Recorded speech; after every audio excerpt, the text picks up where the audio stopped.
The Operators Challenge is a mix of our employees and employees of other districts. They get together, they develop friendships, they develop a team, they share ideas, they share the knowledge that they have in the industry. Very simply, the Operators Challenge has improved the district by improving our employees. What can you ask better than have employees that are excited about what they do? And if they get excited about what they do, they're going to do a better job to serve the public. It really benefits because they become team members, not only amongst the 4 participants, but teams among their peers in the whole state of Utah. And we've seen a lot of growth among those that participate, and it makes them realize they can learn from their peers, they can share with their peers, and it truly makes them better operators for our district. It makes them have more interest in their job because they see what this part does in the collection side and how it can affect everything downstream. So it makes them a little more conscious of what goes on and how it affects the overall process. It takes men and women that typically work in anonymity and isolation, doing the most important job in the world. And while they may be proficient at their assigned tasks, they're not always aware of what they're a part of. Participating in Operations Challenge enables them to come to the largest annual water quality event in the world, where perhaps for the first time they're exposed to the breadth of the water quality industry and their crucial role in it, and the virtually limitless opportunities for career advancement.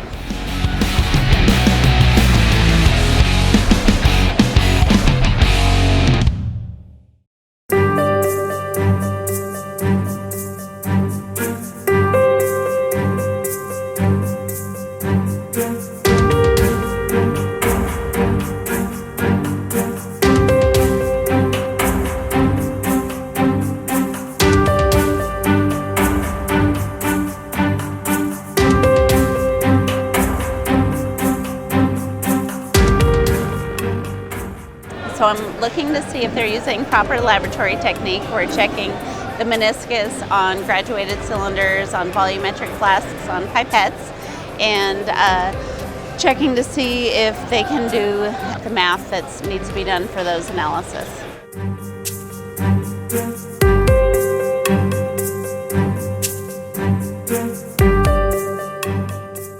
It's way more nerve-wracking than in practicing at Utah. I was shaking more. I made mistakes I wouldn't make otherwise. I think we took a little longer on that than we do normally in practice, so we'll see how it does turn out. It was a little slower than we wanted to be, but our goal was to, if it was okay if we did it a little bit slower. We was just trying to not get any penalties and eliminate a bunch of the penalties that we've had in the past from trying to be a little faster.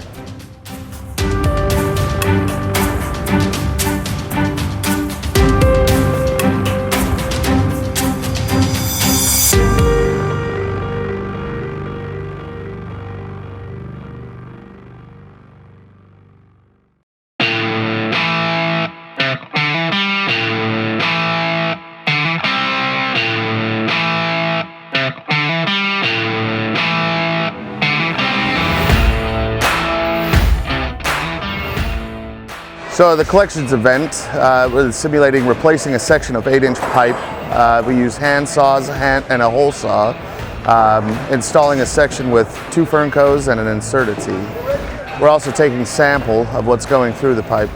We're looking for safety first and foremost.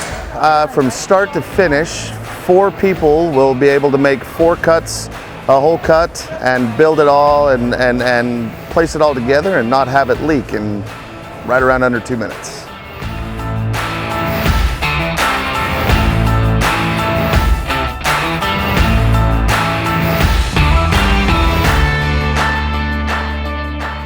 We did pretty good. I think our run was smooth. We all was able to kind of help each other out, and it'll be interesting to see how the results come out. Pretty nerve-wracking first event for the day. I think we did all right. We had a leak out of the Incerti. Hopefully it's not too big of a penalty against us, but overall I think we did fair.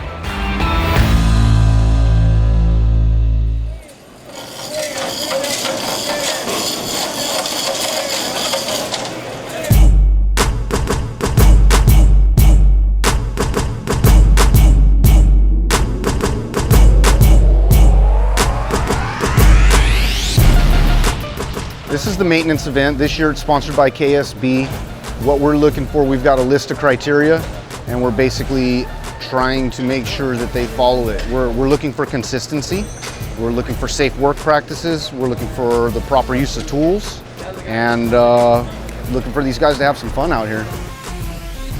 The maintenance event, I think we did pretty good. We might have a couple penalties. It's an awesome opportunity to tear a pump out of a hole and check the electrical and find out why it's not working, get it back in working. There's a lot of things, especially with the pump, that they have to watch really close, changing the impeller and stuff. You got to get it just right, and so it's pretty close watched, but really fun.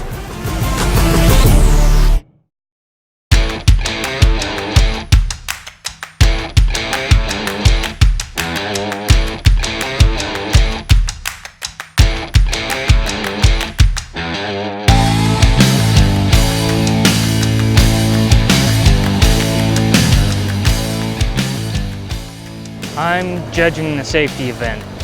It's an event where we go into a confined space and rescue a victim that's fallen and then repair a valve that caused an issue that caused that victim to be in danger. So we're looking for the safety procedures that take place when you do that. So ladder safety, making sure people use the ladder correctly when they go in a hole. Make sure that they lift the victim in a manner that does not hurt the victim. They're looking to see how safely we do our operation and how careful we are with the retrieval of the person in the hole, not banging their head off the scaffolding or anything like that. Just it's mainly about safety, the whole event. From the looks on the judge's face, I think we did pretty good. We got a 5-16 with just one penalty.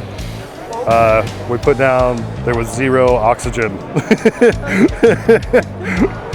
But that's okay. It's a small one, so I think we'll do all right.